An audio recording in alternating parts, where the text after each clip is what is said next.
This video is going to be a quick video talking about my series Future Academy on the Marvel 2K14 website, and this is kind of going to be explaining a bit more of the villain, or should I say supporting character, villain, shabby-doo type character you're going to be seeing in the series of Future Academy, Proteus. Now, Proteus is a time-traveling, he refers to himself as the Emperor of Time. He rules over the 25th century along with his daughter, and they live on this ship called the Sovereign, which is this giant floating fortress that hovers over, chunks of the now ruined world. Reason being is because he didn't do it. He just came in after, centuries of war and famine and stuff. He just kind of moved in and took over. He is basically moved in, he's taken over as the Emperor.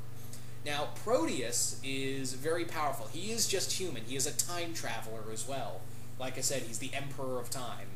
He wields a powerful weapon called the Time Blade. The Time Blade is something he forged out of vibranium, uru metal, which is the same stuff that's made out of all Asgardian weapons, and adamantium. Now, you're probably thinking those metals wouldn't mesh well.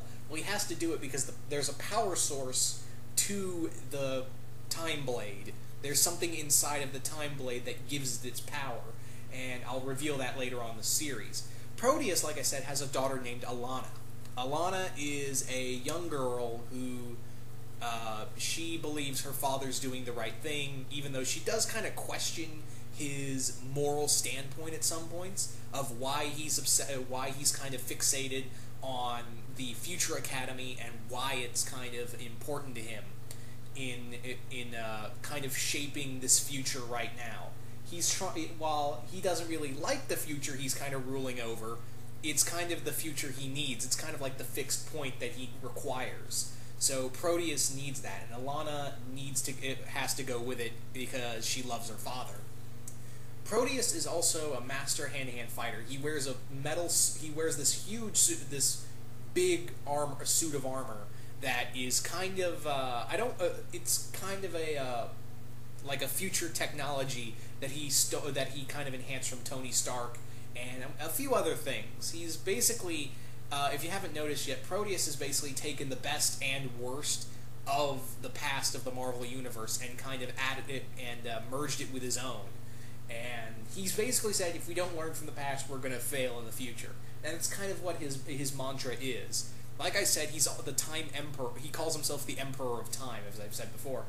He is very much against many other time travelers. He despises the other time travelers in the Marvel Universe. He believes himself to be their ruler, not just of the 21st century, but the ruler of time itself, because he has the most power, and he wants to rule over all of time. And all the other time travelers, like Nathaniel Richards, Kang the Conqueror, Immortus, are enemies to eliminate, and he's going to do his damnedest to hunt them down. He is going to try his best to try to annihilate them.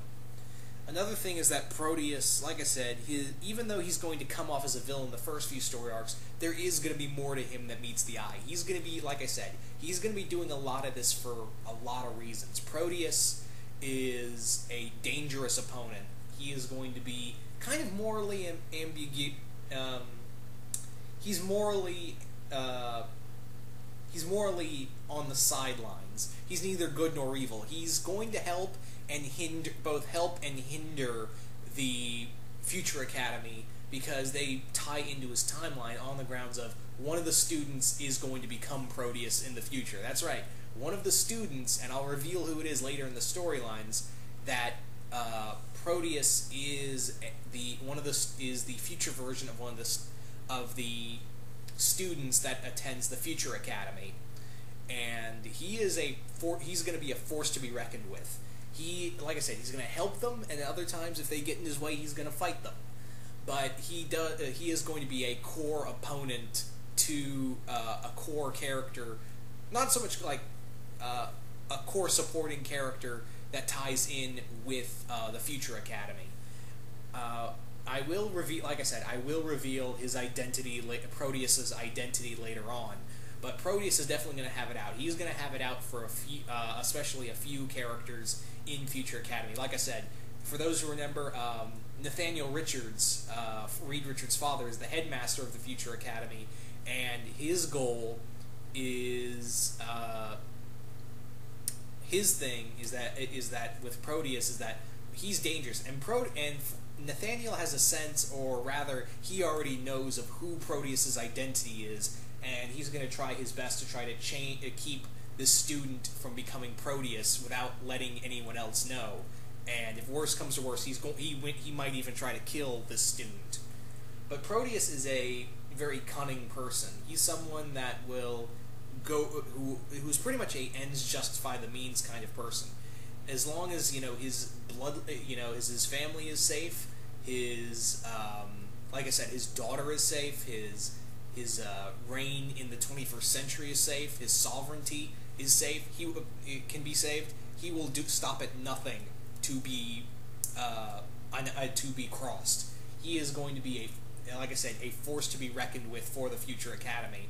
And when some people I've explained more of Proteus and kind of his identity. I kind of had to, on the grounds of I kind of had to, because especially to Mount Vernon Kid, because Mount Vernon Kid is the boss of the site.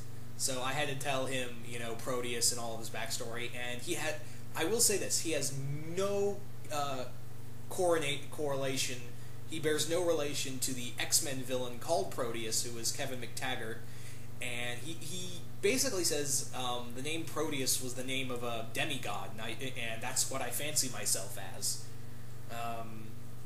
Yeah, so that's kind of, that's Proteus. He is going to be, and Proteus's story, because I already have a beginning and ending for Future Academy. I have a beginning and ending set, and Proteus's story isn't going to end there, because once I'm done with Future Academy, something else is going to come out of it. So that is, and also the other reasons of why Proteus wants to keep his reign over the 25th century, and why he cares, why he kind of has a fixation against time travelers, and why he hates he hates heroes. He hates the heroes of the Marvel Universe. So, but eventually it's all going to be explained throughout the story of Future Academy as we learn more and more about Proteus, until eventually it all comes to a head and we find out Proteus's true identity. But yeah. Anyway, guys, that was really all I had to say for this video. This was just nothing more than me talking about one of the major characters of Future Academy, which is something I should have done earlier with the Future Academy videos, but what can you do? Anyway, guys, once again, I hope you guys enjoyed this, and also, quick update, Future Academy number 2 is almost done. I'm still working on it. Just a few more things, and then I'm moving on to the other stuff like Mighty X-Men, Sabretooth, Gladiator, and I also have another update. I managed to snag, I was given by the good grace of my boss, Mount Vernon Kid, MI13, which is, most of you guys would know, that's the group that's led by Pete Wisdom. It's kind of like the Torchwood of the Marvel Universe. I guess that's the best. That's not even the best way to describe it, but yeah, that's another thing that was given to me. If you want to see the lineup for that, you can go to Chris's channel and look at all the Marvel 2K14 universe stuff, and you'll see the lineup of what I'm working with on that channel. But anyway, guys, hope you guys once again enjoyed this video, and yeah, I'm out.